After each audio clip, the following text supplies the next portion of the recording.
You all seem to like the crocheted ribbing that I put on the hexi cardi I made recently, so I thought I'd show you how I did it. I'm just going to use this granny square that I've added a US single crochet border to. You don't have to do that, I just think it makes it a little bit easier to work into those stitches. You can work into the top of other stitches or the end of your rows. So to start with, you want to join your yarn. You can do this however you want. I'm just going to quickly tie mine on. And then what we are going to do is we are going to chain for the width we want our ribbing +1. So I want my ribbing 5 stitches wide, so I'm going to chain 6. That's 5 for the stitches and 1 turning chain. And then we are going to work back along this chain. So we're going to do US single crochet in all 5 of these stitches. So we're working into the second chain from the hook.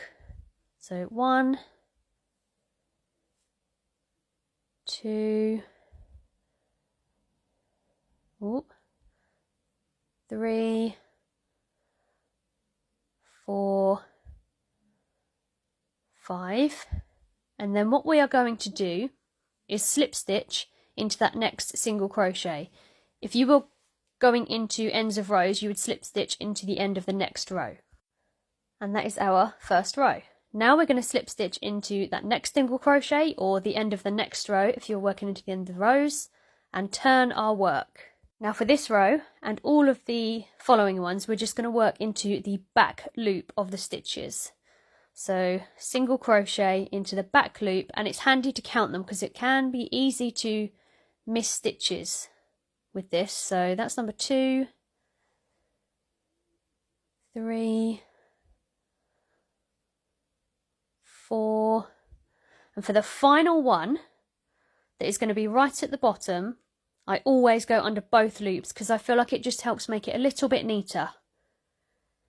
So there you go, back loop for all of them except that last one. And again, we're going to turn our work, and then we are going to chain 1, almost forgot, and then again for this end stitch I'm going to go under both loops, US single crochet again, and for the remaining ones, so for me that's 4, I'm going to go under the back loop. So 1, 2,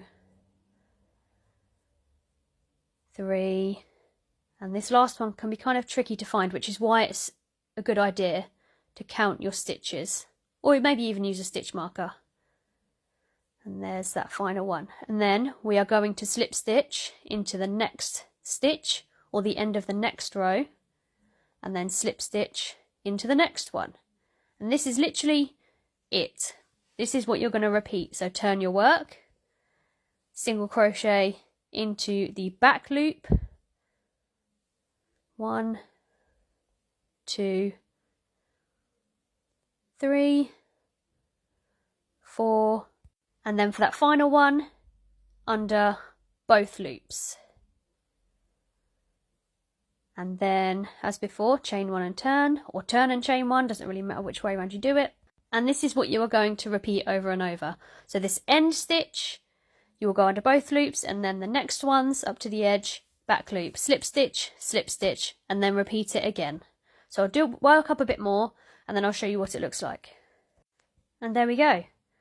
This is my favourite method of adding an edging or ribbing to my crochet garments, I think. That back loop single crochet is what gives it those little ridges.